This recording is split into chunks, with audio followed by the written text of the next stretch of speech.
ये कहानी द्वापर युग के उस काल की है जब कुरुक्षेत्र का मैदान महाभारत के महायुद्ध के लिए सज चुका था। भीम के पौत्र और घटोत्कच के पुत्र बर्बरीक अपनी अपार शक्ति के साथ युद्ध में सम्मिलित होने के लिए प्रस्थान कर रहे थे। एक, माता को दिया गया वचन। बर्बरीक के पास 3 ऐसे अचूक बाण थे जिनसे वे संपूर्ण सृष्टि का अंत कर सकते थे। जब वे युद्ध के लिए निकलने लगे तो उनकी माता अहिलवती ने उनसे पूछा कि वे किसकी ओर से लड़ेंगे। बर्बरीक ने वचन दिया, माता जो पक्ष हार रहा होगा मैं उसी की सहायता करूंगा। 2, श्री कृष्ण की परीक्षा।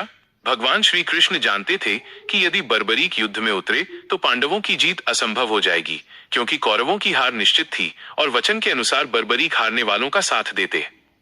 एक ब्राह्मण का वेश धारण कर श्री कृष्ण ने बर्बरीक को रोका और उनकी शक्ति की परीक्षा ली। बर्बरीक ने एक ही बाण से पीपल के वृक्ष के हर पत्ते में छेद कर दिया।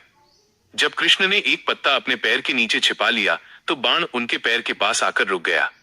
कृष्ण समझ गए कि यह वीर योद्धा साधारण नहीं है। 3, सबसे बड़ा बलिदान। श्री कृष्ण ने ब्राह्मण के रूप में बर्बरीक से दान मांगा। बर्बरीक ने सहर्ष तैयार होकर पूछा, आपको क्या चाहिए? तब कृष्ण ने उनसे उनका शीश सिर मांग लिया। बर्बरीक क्षण भर के लिए ठिठके। वे समझ गए कि यह कोई साधारण ब्राह्मण नहीं है। उन्होंने अपना असली परिचय देने की प्रार्थना की। जब श्री कृष्ण ने अपना विराट रूप दिखाया तो बर्बरीक ने एक ही वार में अपना शीश काटकर कृष्ण के चरणों में अर्पित कर दिया। विशेष तथ्य, ये घटना फाल्गुन मास की द्वादशी तिथि को हुई थी, जिसे आज भी बर्बरीक का बलिदान दिवस माना जाता है। 4, युद्ध देखने की अंतिम इच्छा।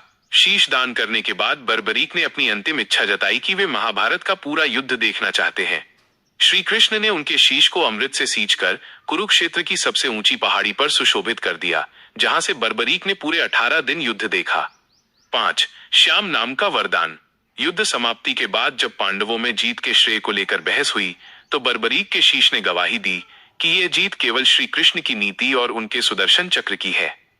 प्रसन्न होकर श्री कृष्ण ने बर्बरीक को अपना नाम श्याम दिया और वरदान दिया, कलयुग में तुम मेरे नाम श्याम से पूजे जाओगे। जो भी भक्त सच्चे मन से तुम्हारे दर पर आएगा उसके सारे कष्ट दूर होंगे। खाटू धाम का प्राकट्य। सदियों बाद राजस्थान के खाटू गांव में एक गाय के थन से अपने आप दूध बहने लगा। जब उस स्थान की खुदाई हुई तो वहां से बर्बरीक का वो दिव्य शीश प्रकट हुआ। राजा रूप सिंह चौहान ने वहां मंदिर का निर्माण करवाया, जिसे आज हम खाटू श्याम जी के नाम से जानते हैं।